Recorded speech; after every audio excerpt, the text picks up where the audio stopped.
Sinepju graudiņš, vārds katrai dienai. Tici, runā un rīkojies. Šodienas rakstu vieta. Nāve un dzīvība stāv mēles varā. Kas mīl savas mēles māku, tas baudīs no tās augļiem. Salamana pamācības, 18. nodaļa, 21. pants. Šodienas pārdomas. 1. Mūzes grāmatā lasām, ka Dievs sacīja vārdu un radās pasaule.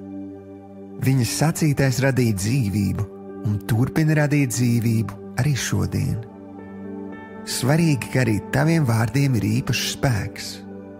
Kad tu izvēlies ticībā pasludināt Dieva apsolījumus savā dzīves situācijā, tu sakļaujies ar to pašu visuvarenā Dieva spēku, kas radīja pasauli. Tu vairs nerīkojies savā spēkā, bet Dieva spēkā, kas garantē uzvaru pār katru šķērsli, kas nāk tavā ceļā. Pasludini, ka neviens ierocis, kas vērsts pret tevi, neuzvarēs.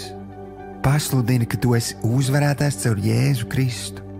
Pasludini, ka Dieva labvēlība un svētība ir ar tevi, jo tu tici un seko viņa vārdam. Vienmēr atceries, ka tad, kad tu izvēlies ticēt, runāt un rīkoties saskaņā ar Dieva vārdu, Bībeli, tu nostiprini savā dzīvē Dieva gribu un aktivizē viņa pārdabisko spēku. Šodienas lūkšana. Tēvs, piedod, ka esmu izrunājis vārdus, kas ir pretrunā ar tavu gribu. Es apņemos ticēt, runāt un rīkoties saskaņā ar tava vārda patiesību. Es tevi mīlu un pateicos, ka tu visas lietas vērs man par labu. Jēzus vārdā. Āmen.